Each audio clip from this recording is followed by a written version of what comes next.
വിശുദ്ധ പൗലോസ്ലീഹ ഹെബ്രായർക്കാർക്ക് എഴുതിയ ലേഖനം 12-ാം അധ്യായം 18 മുതൽ 29 തിരുവചനങ്ങൾ. സ്പർശിക്കാവുന്ന വസ്തുവിനെയോ എരിയുന്ന അഗ്നിയെയോ അന്ധകാരത്തെയോ കാർമേഘത്തെയോ ചുഴലിക്കാറ്റിനെയോ കാഹളധ്വനിയെയോ ഇനി അരുത് എന്ന് കേട്ടവരെ കൊണ്ട് പറയിക്കുന്ന വാക്കുകളുടെ മുഴക്കത്തെയോ അല്ല നിങ്ങൾ സമീപിക്കുന്നത്. മലയെ സമീപിക്കുന്നത് ഒരു മൃഗമാണെങ്കിൽ പോലും അതിനെ കല്ലെറിയണം എന്ന കൽപ്പന അവർക്ക് ദുസ്സഹമായിരുന്നു. ഞാൻ ഭയം കൊണ്ട് വിറയ്ക്കുന്നു എന്ന് മോശ പറയത്തക്ക വിധം അത്ര ഭയങ്കരമായിരുന്നു ആ കാഴ്ച.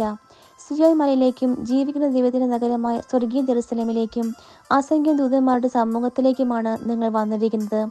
സ്വർഗത്തിൽ പേരെഴുതപ്പെട്ടിരിക്കുന്ന ആറുജാതരുടെ സമൂഹത്തിലേക്കും സഭയിലേക്കും എല്ലാവരുടെയും ദൈവമായ ന്യായാധിപന്റെ മുൻപിലേക്കും പരിപൂർണരാക്കപ്പെട്ട നീതിമാന്മാരുടെ ആത്മാക്കളുടെ അടുത്തേക്കും പുതിയ ഉടമ്പടിയുടെ മധ്യസ്ഥനായ യേശുവിന്റെ സവരത്തിലേക്കും ആബേലിന്റെ രക്തത്തേക്കാൾ ശ്രേഷ്ഠമായവ വാഗ്ദാനം ചെയ്യുന്ന തളിക്കപ്പെട്ട രക്തത്തിലേക്കുമാണ് നിങ്ങൾ വന്നിരിക്കുന്നത്.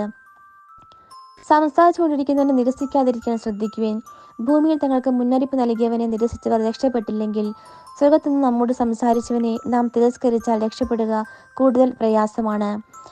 അന്ന് അവന്റെ സ്വരം ഭൂമിയെ ഇളക്കി. എന്നാൽ ഇനിയും ഒരിക്കൽ കൂടി ഞാൻ ഭൂമിയെ മാത്രമല്ല ആകാശത്തെയും ഇളക്കുമെന്ന് ഇപ്പോൾ അവൻ വാഗ്ദാനം ചെയ്തിരിക്കുന്നു.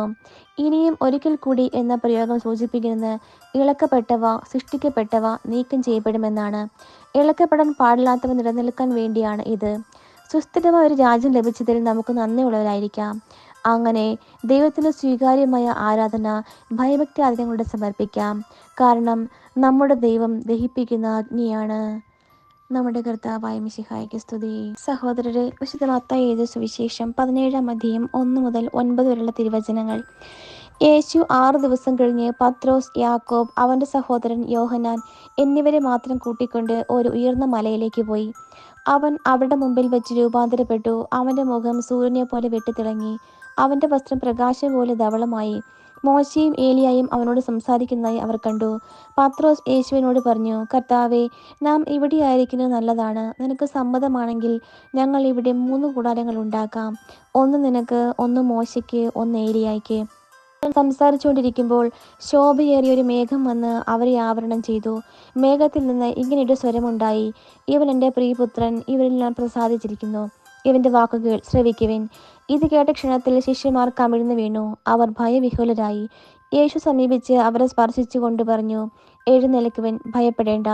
അവർ കണ്ണുകൾ ഉയർത്തി നോക്കിയപ്പോൾ യേശുവിനെ അല്ലാതെ മറ്റാരെയും കണ്ടില്ല.